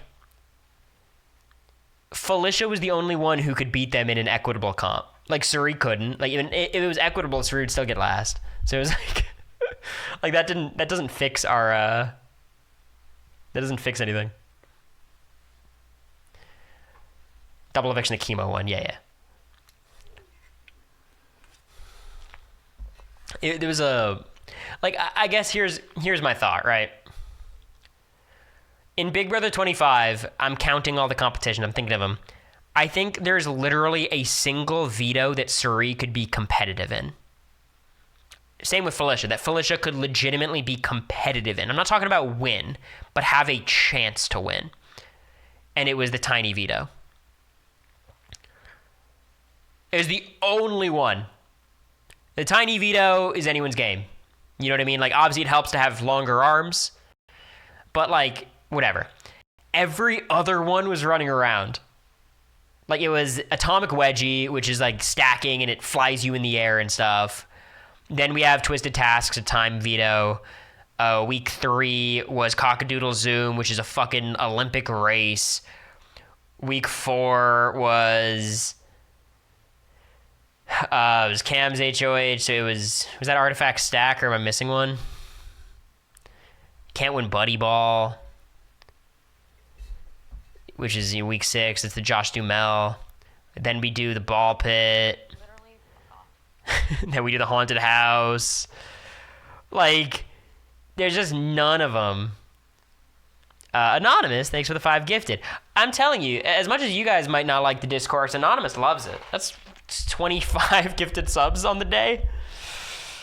What's going on, Anonymous? One day, I'm going to find out who Anonymous was. Is it you, Caitlin from BB15? I appreciate it. Thanks, Kate. Keep naming comps. Anon loves this. Yeah. Was production rooting for Jag? Honestly, do you think they were against you? No. Literally, fuck off. I'll be honest. I think production would have been very happy if I won. I just think they knew the comps. First of all, Jag was better positioned. Kind of. Jag and Matt, I guess, were better positioned.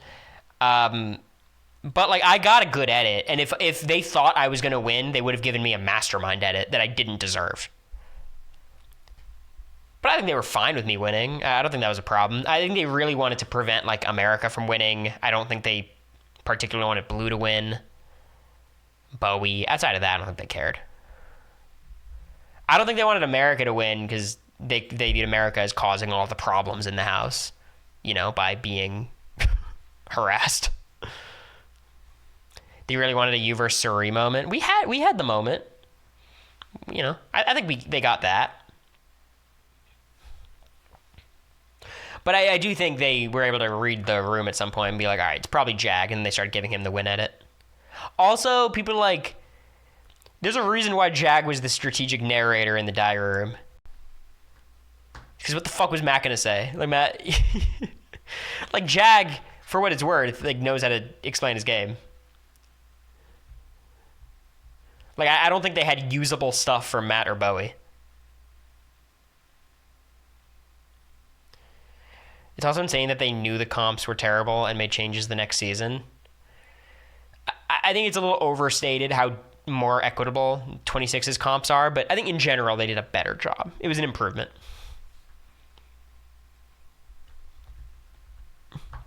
Of course, Jerry. I do kind of wonder how much, like, production talks to the comp teams. Like the story editors and the comp people. I wouldn't be surprised if they're just totally different people. But there is a propensity to just, like, prop up the young athletic men. Like, that's always a Big Brother and Survivor thing, to be fair. Do you think cast of all young people would be fun and even playing field for comps? So I guess you're saying, like, let's make them inequitable and just make all the competitors equal? That could work, I guess, but, like, you lose out on Felicia's and Suris of the world. I just think, like, here's what I'll say. Like, they cast Matt, who, you know, Matt, of course, is deaf. He's a deaf Olympian. And that's awesome. We love representation. But then they didn't build the show around having a deaf person. Like, they didn't accommodate him in any meaningful way. So, like, similarly, if you cast Suri and Felicia, that's dope. We want people like Suri and Felicia on the show, but you can't design shit that they just can't compete in. Not because it's not fair. They don't care about that. It's just not fun to watch. It's just boring. Like, it's not an age thing. Like, Heisem was the best competitor in there. It's just like, you got to make sure that your comp team and your casting team and your story team are all on the same page. Because sometimes it feels like the comp people had no idea Matt was on the cast. They had no idea Suri and Felicia were on the cast. you know? Because you'd hope if they did know, they would design comps differently.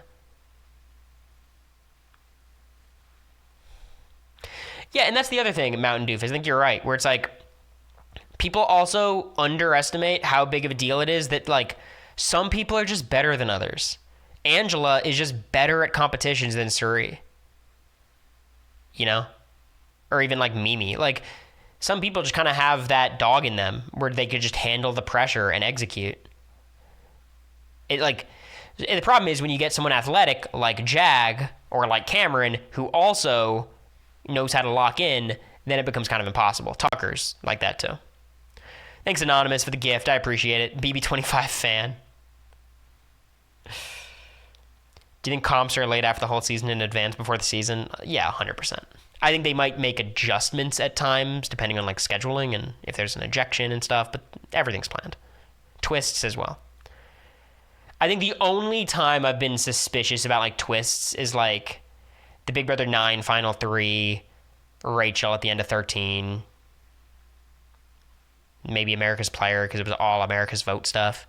But I would believe they would vote to protect Dick. How difficult was the first comp that you lost on night 1?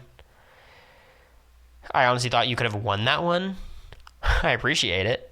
Nah, it was hard. It's pulling you backwards with twice your body weight. So for me, that I was like 140 at the time. So it was pulling me back with 280 pounds of force. And I'm against Luke, Red, and Riley, right?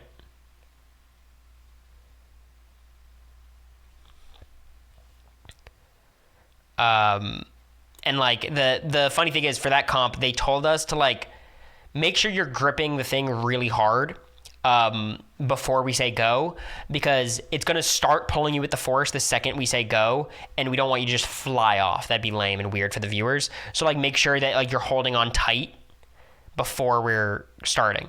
So I took that to heart and my fingers became literally numb.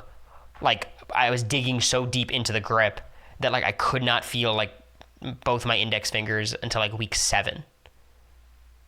It's insane. And Riley was good. I mean, she was an athlete in college. Yeah, I mean, I think now I'd have a better shot, but like I wouldn't be surprised if I would still lose against everyone. I thought I put up a good performance. I hung on for a long time. It's like shit. I guess the problem is like I picked that comp, and like every physical person was gonna pick it. So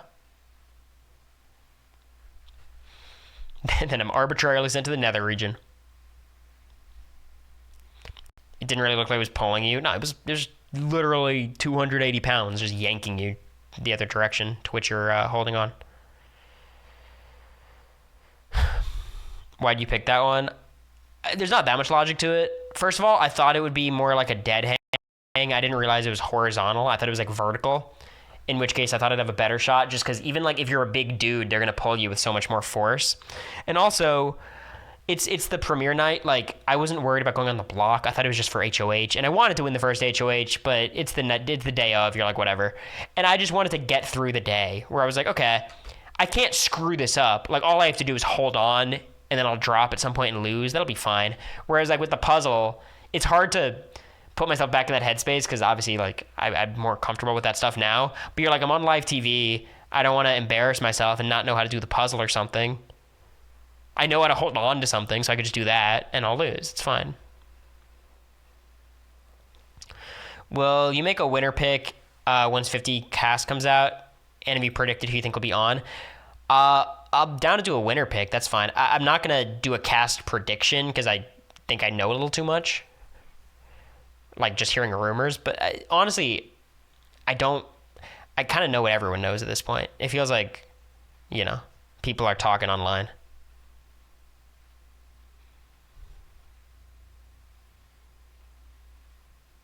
Not everyone can do a puzzle night one. No, Jared certainly can't. But I'm excited for the Survivor cast. I think it's a smart idea announcing it. Like, I wonder if that's going to steal Survivor 49's thunder more, or if this is a good idea. So, like, it's not going to be just speculation all of 49. Like, we'll just know who the cast is. Mimi doing the puzzle in high heels is crazy. It was crazy because they gave us so much fucking warning. About like, hey, you're going to do comps. Then they describe the competitions to us, and she still goes for that competition knowing she's in heels, like the only one you have to run for.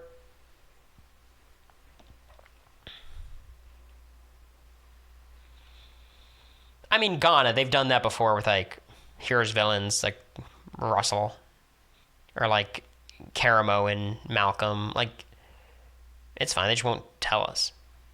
They're certainly not going to announce if there's any 49ers on the cast. Oh, it's the Riz God. You know what I mean? Rupert and All-Stars, yeah. When do you think the next BB returning season will be? Even just a few players returning? I mean, my prediction is there... Okay, if you were to say, Cory, do you think there's going to be an all-star season within the next 5 years? Meaning, from 27 to 32, will we have an all-star season? My guess would be no. I think it's more likely we don't have all-stars over the next 5 years than we do. 1 or 2 returnees, I could see that popping up in like 2-3 years.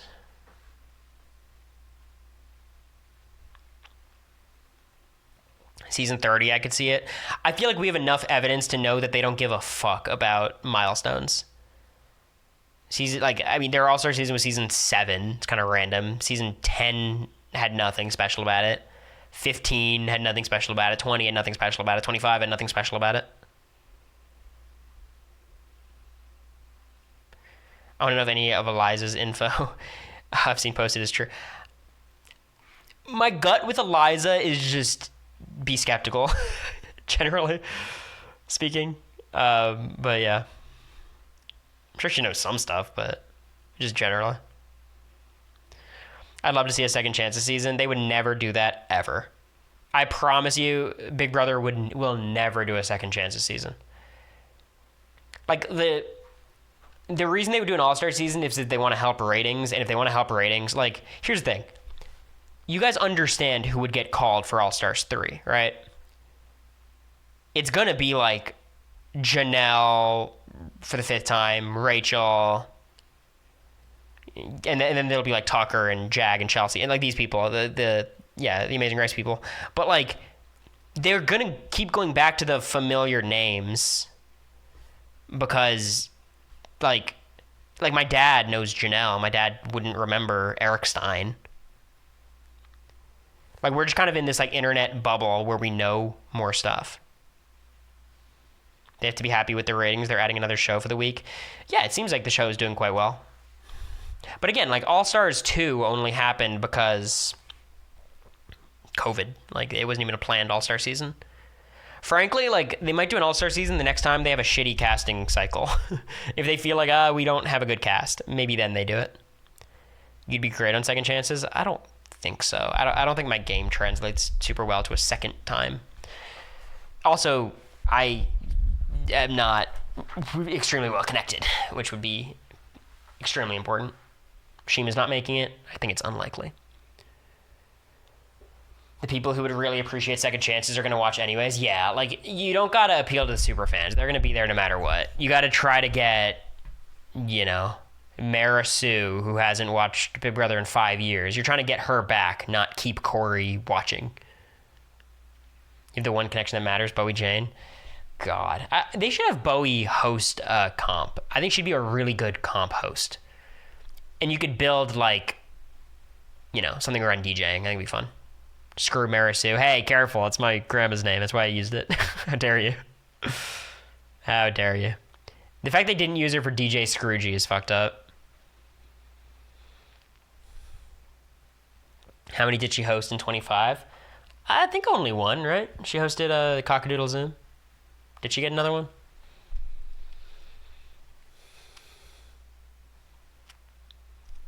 Cute name, yeah.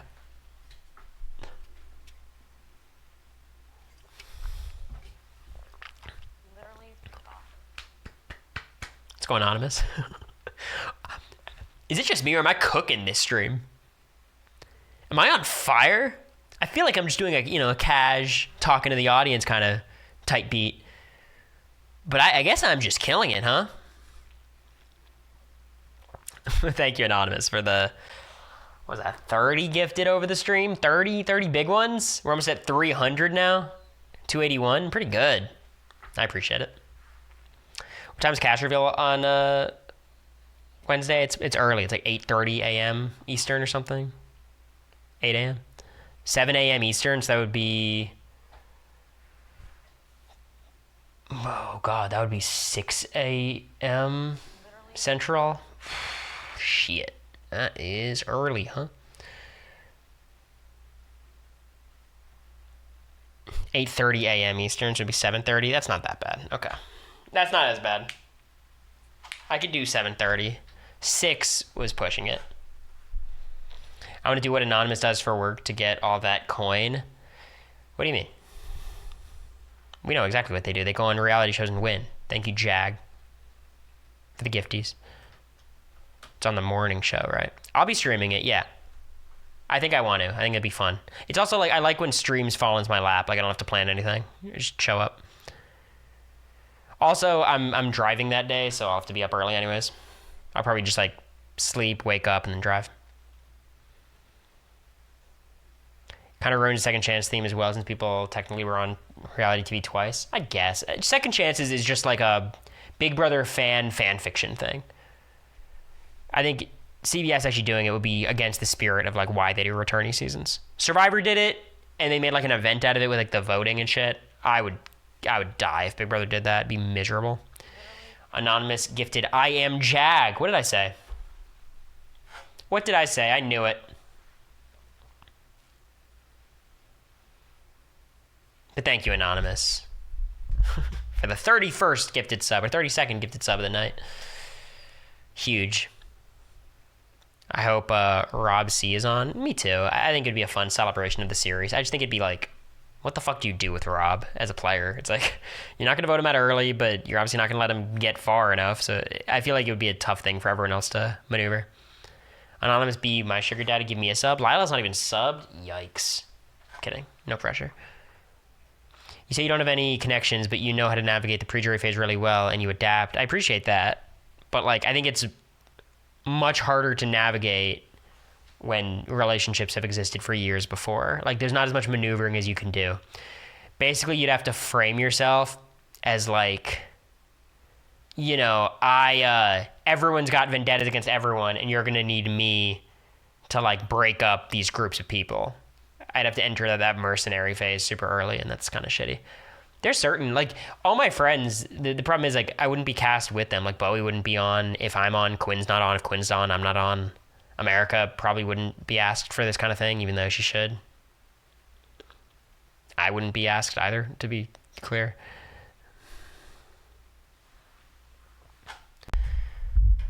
Carson, my prediction for this cast is, like, the vibe I'm getting is like Survivor production had a vision of what this cast would be, and then CBS started putting their paws on all of it. You know, and being like, ooh, what about these big names? Like, that's my prediction, frankly. Vague, because I really don't have much information. Like, it's basically just what's online, but that was the way that I'm reading it, is like, if Jesse Tannenbaum and Jeff Probst were making the cast, I think it'd be very different if like CBS wasn't able to meddle. Suri does not need 5 chances. I mean, at least Suri's good TV, I guess. I just think like her game doesn't work on a return. Like, it worked on Micronesia, right?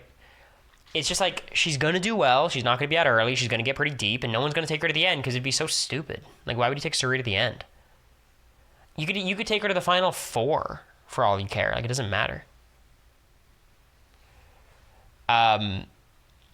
It's like it sucks because she has so much skill and so much talent, but like these end games just really don't benefit her. Like, it's like structurally the format disadvantages Suri. I don't know how she gets over it. Like, literally the only way to get over it is, first of all, the traitors, where it's a whole different game, and Big Brother, she had Jared and Izzy to basically give her a chance in the end game, which is why when she lost them, it was like, all right.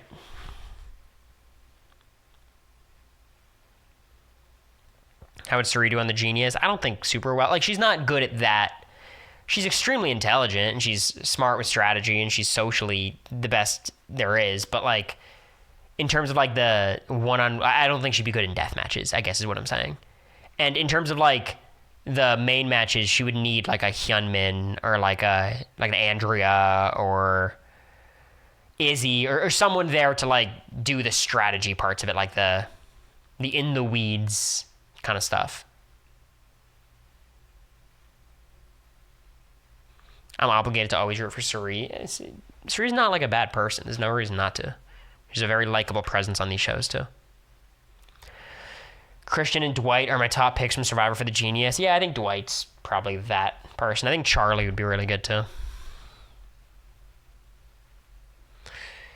Something I never understood about your game was we were told in the show that you were like a fantastic debater, so why when you were on the block did you not try harder with your debate skills to convince them to keep you?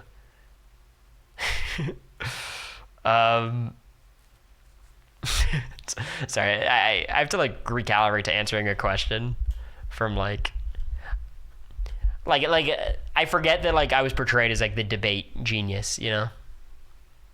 But I campaigned pretty hard. And like being a great persuasive speaker doesn't matter when I'm on the block against America. You know? Like there's no reason for anyone to keep me. Like it was, if anything, you have to use that persuasive speaking before I'm on the block. But that was kind of checkmate, unfortunately. Unfortunately. Just the way you phrase the question is kind of funny. Because, I mean, that's what Julie asked me in the exit interview. I don't want to act like you're dumb. But it's like I am really good at persuasive speaking, but that doesn't exactly translate to, like, this. You and Fishpack ganging up on Zach was funny. Yeah, I thought that was a good time. But actually what happened was I was in love with America, so I threw in the towel. As you guys know, if I wanted to stay, I could have, and I probably would have won the next HOH. So, you know. If I just wasn't so chivalrous, maybe I could have won. You know? Gotta really think about it, I guess. Cory only flipped the vote on Izzy because he was thinking with the wrong head. It's like, no. No.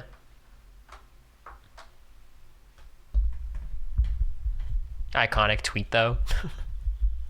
That'll do it. I wanted to give you guys a bit of a stream because the other stream idea flopped, but, you know, just a chill talking stream. Probably no stream tomorrow, but I will stream on Wednesday for the cast reveal. So I'll be up Wednesday bright and early. Tomorrow I'll have to fix my sleep schedule. But that's the plan.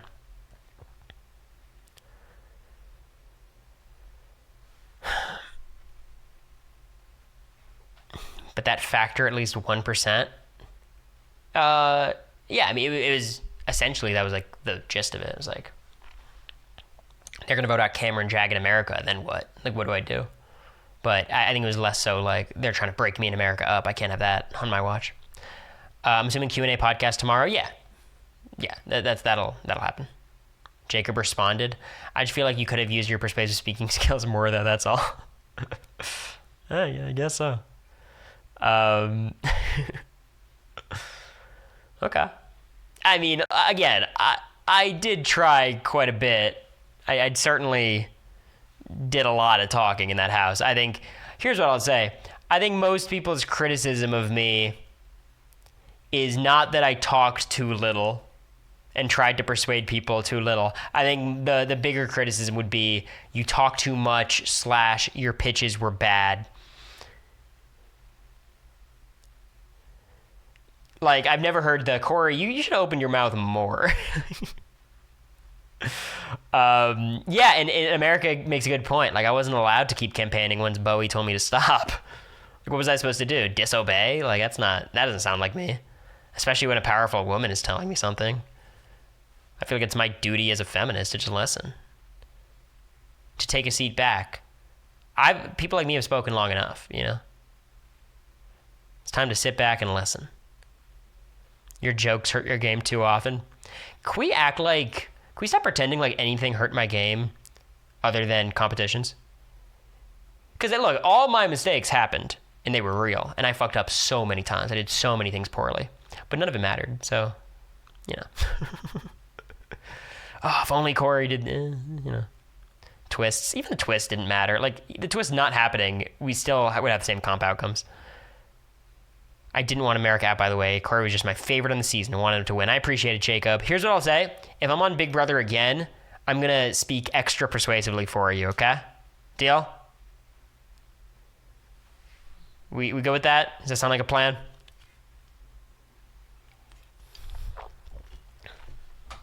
Let me raid. Is Puya live? I know he just raided me. I'll return the favor.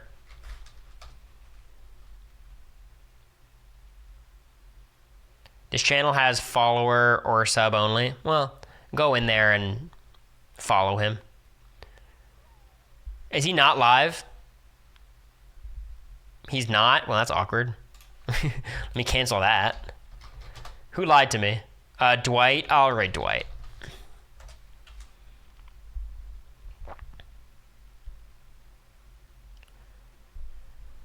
Quinn. We raid Quinn every day. Raid XQC. Maybe next time. All right. Tell Dwight I say hi. Appreciate you guys. I'll see you in 2 days. Podcast tomorrow.